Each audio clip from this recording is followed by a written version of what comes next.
Stu Robinson knew the story editor on a Ziv television series called Ripcord.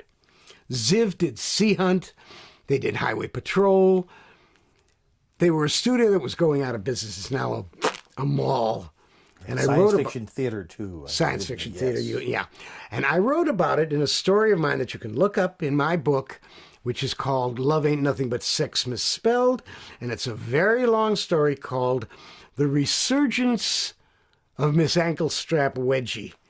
And it's a story about I'm cloning the great actress Veronica Lake, who was with Alan Ladd in This Gun for Hire. I know I'm drifting. Nonetheless, that's where all these stories come from, folks.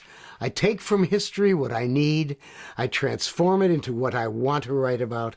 I create new characters, melding Athos, Porthos, and Aramis with D'Artagnan, and the Cardinal Richelieu, and put all of them into one character. And it turns out to be Blacklist, turns out to be Almost Human. And when they get too close to my story and they have ripped me off, I sue them, as I've sued Paramount and many other places I've had to sue because they've taken my stories. And I had the smoking gun where I was able to trace it back, which is why I'm telling you these stories that all have tracks back to them. Because if I'm lying, I'm dying. The plot of that Ripcord was very interesting because it was about a writer.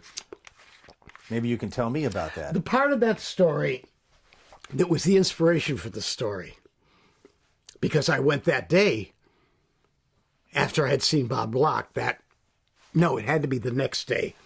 I made my appointment for Stuart Robinson got me at GAC.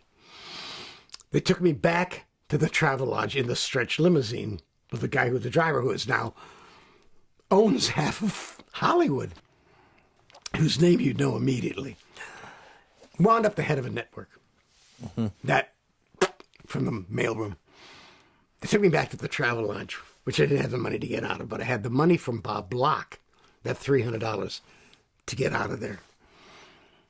And Bob had given me scripts, and I sat there that night. And they told me what Ripcord was about. What it was about skydivers.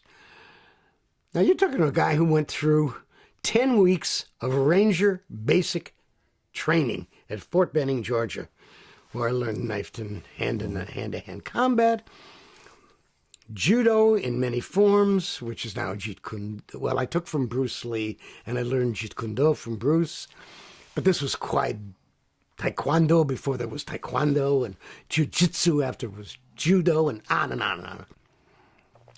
And it's about two skydivers. And one of the things I did was free fall and static line jumps, parachute school, Fort Benning, Georgia.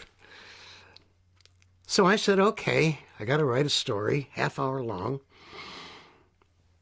about two skydivers.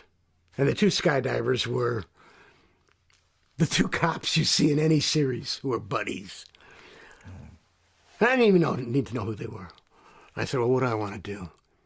I want to tell a story about Ernest Hemingway. This was soon after Ernest Hemingway had blown out his brains with an over-under shotgun in, I believe, Bozeman, Montana. God, I hope I'm right. It was in Montana, but it wasn't Bozeman. Doesn't matter. And, of course, Hemingway had been one of my idols. He said a writer should never write what he doesn't know. And I said, let me do a story about a writer who is as great as Steinbeck and Hemingway and Camus. And he knows he's dying of terminal cancer. And he wants to die. And he's not a suicide type, and he wouldn't put a shotgun in his mouth.